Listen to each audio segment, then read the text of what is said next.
This is Rob Tobin for Boxing Social in association with Betfred.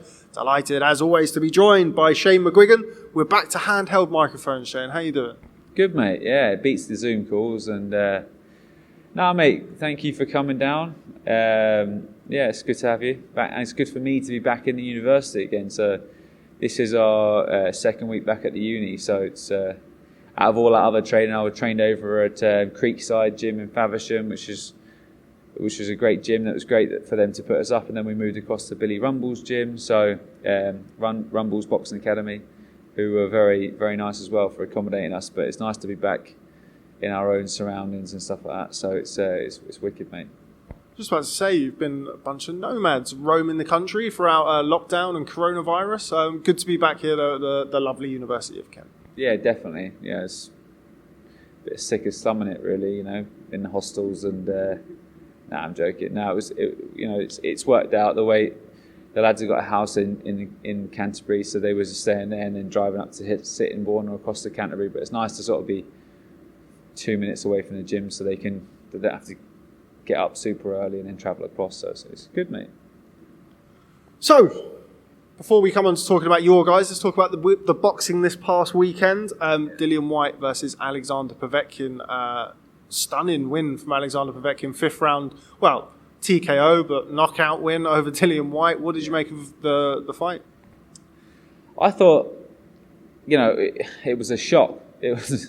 I was watching it. I thought it was a good fight up until then. Dylan was boxing well. He was patient behind the jab.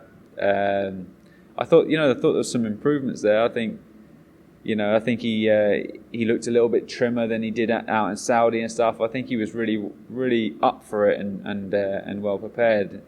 But it just shows what heavyweight boxing's always been about, and it always will be. Two big lumps whacking away at each other. I think they'll always continue to be dangerous. Do you know what I mean? So and exciting. And I think he dropped him a couple of times, and then got complacent. Gave him that jab.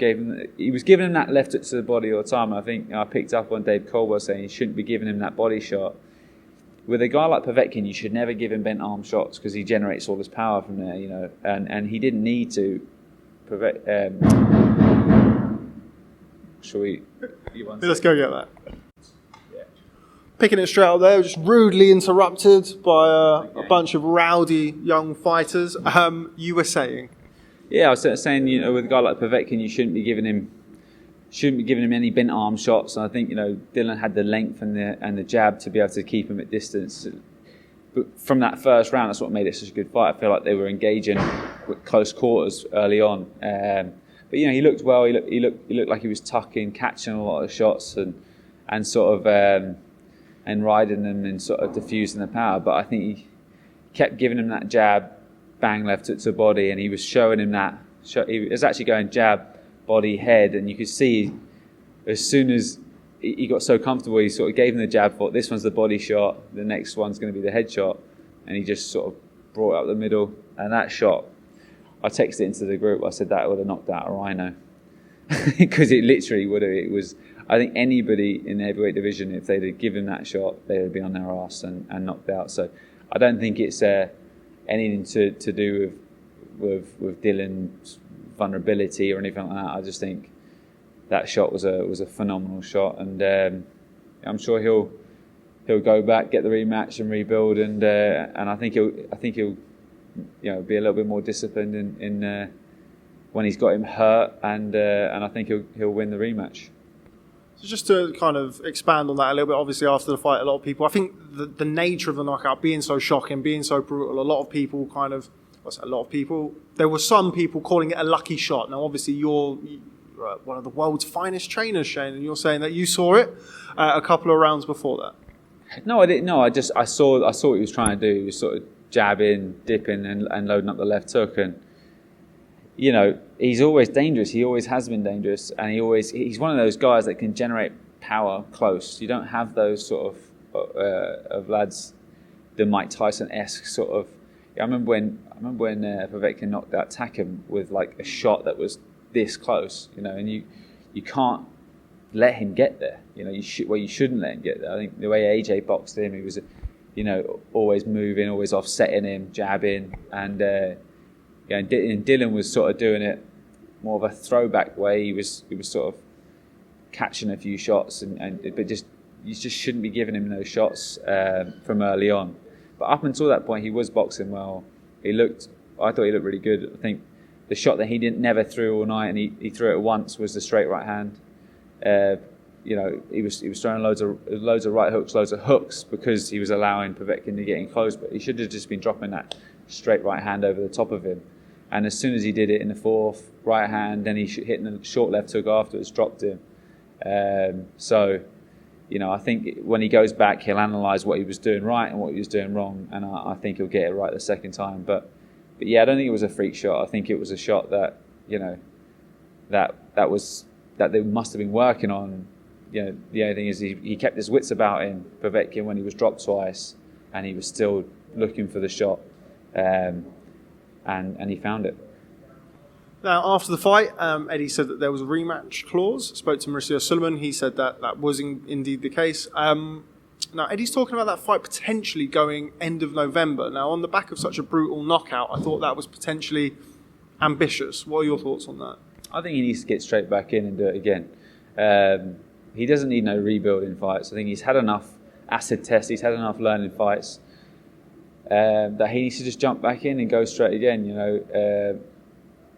He was getting the better of him. He was in control of the fight. I think he now knows what Povetkin's going to be looking for. He now knows what he's dangerous, the shot selection he's dangerous with. All on that left side. So I think he should just do it again. Dylan's one of the guys that gets up and brushes himself off, and like he did against Joshua, that was a heavy knockout, and he got straight back on. On the horse and went again. Do you know what I mean? And I think just get straight back in there. You get your opportunities. I felt sorry for him because he spent 1,000 days waiting on his shot. Deontay Wilder denied him of that opportunity to fight for a world title for so long, and then he takes and give him his credit. He takes the hard fights because he knows that he has to be in hard fights to be on pay-per-view. And he's taken plenty of them, and I felt a bit sorry for him because he waited so long. But what's he going to do now? Go and rebuild, and then you're back down the pecking order, and then you got the Fury versus Joshua, and then you're sitting there waiting and twiddling your thumbs because that will probably have a rematch clause. And look at the Deontay Wilder thing. He's they're going to get 3 fights out of that, and this next one with Fury, they'll probably get 2 fights, and then those guys only fight once, twice a year sometimes. So you're sitting and waiting, and next thing you know, 2 years, 3 years is going to go by if you take that warm up fight. So get straight back in there, go again, and I think he wins it. And I think the WBC should allow him to go and box for the title if he does get the win. I think from speaking to Mauricio and kind of the general noise coming out of the WBC is that if and when, or as and when that rematch is decided, I think the winner will have to wait a year for the mandatory slot at the WBC. So we'll wait and see how that plays out. Obviously now, seemingly one of the major obstacles for Anthony Joshua versus Tyson Fury is out of the way with the WBC mandatory. Can you see that fight happening anytime soon? Yeah, I mean, obviously once they get the Deontay Wilder fight out of the way, and obviously if he comes through it, which I think he will unscathed, I think that's a fight that will happen right away. And I don't see how it should be held up much longer. But AJ's not boxing to December. When is Fury versus Wilder? That probably won't be until next year, will it? I've been told contractually it must happen this year. Oh, really? Okay, well, if that goes ahead, yeah, but Dylan's looking to get out in December as well. So the winner of that fight could cause a problem. But it's up to the promoter, and Eddie's in control. I'm sure Eddie will figure a way around it, and I need to twist them. I'm a bit tired this morning, but yeah, I'm sure. Look, as long as the winner, maybe has to fight the WBC mandatory in between their rematch clause, then then I'm sure it'll get going. And a final one on all things heavyweight. It's the first time I've spoken to you in person since the Eddie Hearn, Frank Warren, Kumbaya, sitting around a campfire, roasting marshmallows, that sort of thing. Yeah, not sure about that, but we've spoken about Daniel Dubois versus Dillian Whyte. Now, Frank yesterday still is still adamant that the people want to see Daniel Dubois versus Dillian Whyte. Do you want to see that fight? Do you think that's a realistic fight anytime soon? Yeah, I think Dubois needs a little bit more. He needs a little bit more experience and learning fights. But I think he's the next guy coming through. He's got a very hard fight in Joe Joyce in front of him. Everyone looks at Joe and thinks he's underrated, and they don't see how he can be getting success. But he's an Olympic silver medalist. He should have been an Olympic gold medalist. He's very efficient at what he does. He's very effective. He's got a great engine. He can keep going. Sometimes he's a little bit methodical, but he gets the results, and I think that's a really exciting fight that I'm looking forward to. If he gets through the Joyce fight, then yeah, he's got to be taken seriously because Joyce is a problem. Any of these guys in the UK, the good thing is that all these heavyweights are, they're all in and around Britain, and they're all there to be sort of mixing in with each other. And I think even if Joyce wins, he's in a great position. If Joyce loses, he's still in a good position because there's plenty of fights out there. You got Martin Bacoli as well. That the scene is thriving. So that you got Filip Hrgovic, who's a fantastic fighter coming through. I know you've been raving about that Alan Babek or whatever his name is. The Savage. The Savage. I think he needs a lot of work. But no, the mix is getting good again. It's getting good, and I think there's some really good. There's a guy, Arslan Bek, I think his name is, the Russian, who's Makhmadov, who could be an absolute problem. You got Majidov as well. Is that his name as well? He's a pro coming through. So you've got some great opportunities and great fights to be made. And I think it's simmering right now. And I think next couple of years we're going to see some great heavyweight battles. Before we move on to all things McGUIGAN's gym, final fight I want to talk to you about, somebody that you've had in the gym before for sparring on several occasions. I know that you speak very well of Joshua Buatsi and Anthony Yarde. Now that fight is making noise, making waves. I caught up with Josh Buatsi last week. He spoke very well about that fight, about wanting to have that fight. Break that fight down for me. I think Buatsi is too good for him. I think Buatsi is too big for him. I think his pedigree's too much. But Anthony Yarde is a very skillful guy. He's very slick. He's very skillful. I think he's got heavy hands. But I think Buatsi's all wrong for Yarde. Buatsi's got a great chin. He can punch. He's very technically sound. Does everything well. Very good balance. And I just think, the styles that are going to be wrong for Buatsi are the sort of bivels of this world, in and out boxers that can punch a bit, and that can punch and sort of keep him at distance, but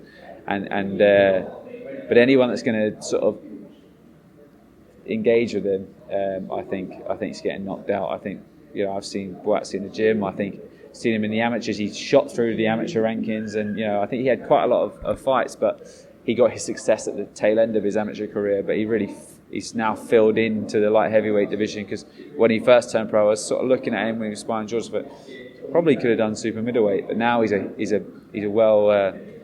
working with Duncan, who's been doing a lot of S&C with him. He's working up in Sheffield as well, and I think he's getting some good quality sparring. He's a real problem. He's a very good fighter. So I see him as the next guy to come through and win world titles, because he's a throwback. He is a real throwback fighter, a very humble guy, and he can really fight. Moving on to all things McGUIGAN's gym, we've just seen him walk through. No, not you, Josh Pritchard. I am, of course, talking about Olympic gold medalist Luke Campbell. Last couple of weeks, we've seen deals, we've seen announcements from the WBC regarding the Ryan Garcia fight. What's the situation as it stands currently? The situation is the fight has been agreed. The date hasn't. Golden Boy have sent over a contract to Eddie, and we're in contractual stages. So, the fight's going to go ahead. It's going to go ahead in America. probably on the West Coast. I think that's that's what we've agreed to and stuff. So, but there's so many things that there's so many things that need to get tied up before the day, the venue, and we have to think about timings and when we can get out there to get a proper camp out. With it being on the West Coast, we're going to have to go out a month before. I've spoken to Robert Garcia. I met him a lot of times through fights in the past, and he's got about 5 or 6 guys out there ready for us to spar that are perfect for Garcia. So we're going to go out and give ourselves adequate amount of time to prepare and really put on a show. I think it's a dangerous fight for both fighters. It's dangerous for Luke at this stage of his career because he's in against a young lad who's not really done much, but he's a good puncher and he's with a good team. And then it's also massively dangerous for Ryan Garcia, who's a young guy who's got all his expectations, but Luke's a problem, and I think I'm not sure if Eddie Reynosa and Ryan Garcia understand how much of a problem he is. I think Golden Boy do, but look, we're just going to get him in the best shape possible, get him as strong as possible, get him punching as hard as possible. He's got all the movement in the world, and give him the best opportunity, and he's getting well paid. So that's the most important thing as well. So, but Luke's going out there to put a statement on, and I think he'll do it. I think he'll break him down and knock him out. So there's still things that fighting talk from Mr. McGUIGAN there. There's still things that need to be sorted out. Then there's no concern from you. The fight's still going to happen, but there's still things that need to be tied up. No, there's no concern on this side. It's just the nitty gritty of contracts. It's just nitty gritty of what's going on, because there are a lot of things are changing at the moment with COVID and the restrictions and how many people can little things like how many people can fly out. How many people are going to be in the arena. All the bullshit, as it were, that doesn't really make a difference to the fight, but these are things that has to be sorted out from both sides, from Golden Boy and from Matchroom, and Matchroom are looking after Luke and us, and that's the most important thing. But we're getting to the bottom of it, and I think we'll have the contract signed and the date done soon. But it is looking at in November, so we're we've got adequate time to prepare. There's nothing that's a problem on our side. It's just it's just the nitty gritty of the contract that we're not even sorting out. It's Matchroom and Luke's lawyer and stuff, and they're just running that by us. So we know what's going on. We just need to get it all sorted and signed, and then the fight will be announced, and it'll be good, it'll be wicked. Can you put in the contract that I have to be there? Can I come? I would like to, but what I might do is I might try and get an undercard fight for one of our lads. So. Because at the moment we're starved of opportunity sometimes for the young lads coming through. So, but another thing that I've got to figure out is I'm going to have Lawrence out in December. Probably going to have Fowler out in November, December. CBS is going to go again as well. So we're looking at a whole team, like how we go out and prepare and how we can make sure everyone's able to train, everyone's able to get a good opportunity in sparring and stuff, because it'd be great to go to the West Coast and get everything set for us out there, so we can get a great training camp, and then coming back in quarantine and stuff. We just got to figure out all the things that's gonna. It's not just for this fight.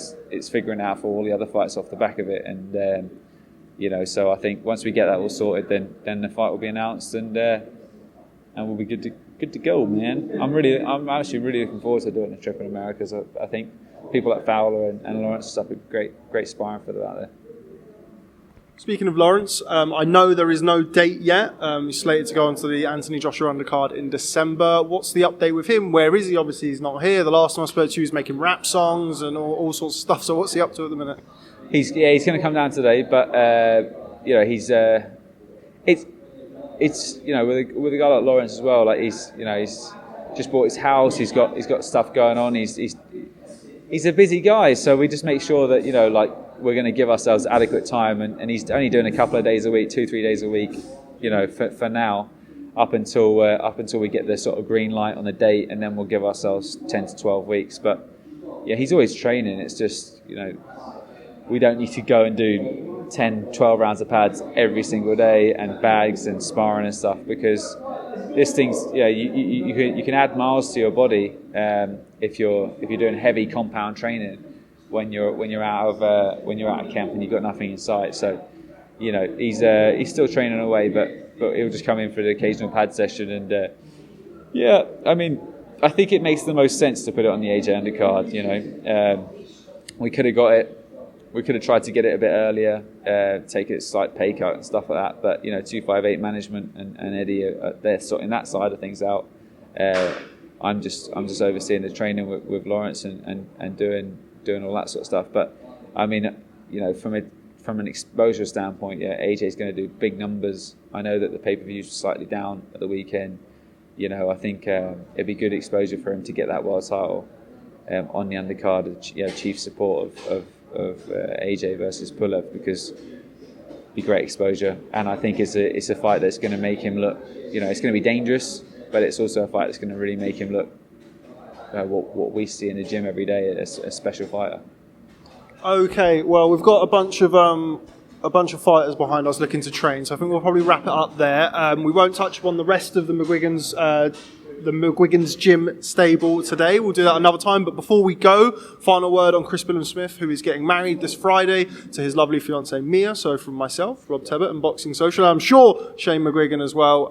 Congratulations. Wish you all the best, Mr. Billum-Smith, and the soon-to-be Mrs. Billum-Smith. Exactly. Yeah. Congratulations. Will be in order on Friday for the two of them. Great couple, great people. And they stick with each other through thick and thin. So I hope they have a great life together. So I'm looking forward to catching up with him afterwards and just getting him back in the gym. I think he's going to come back in second week of September. So the congratulations will be in order then. Post-wedding interviews coming on Boxing Social. Shane McGUIGAN, always a pleasure. Thanks very much for speaking to Boxing Social. I look forward to catching up with you soon. Cheers, Rob. Thanks for coming down as always. Cheers, mate.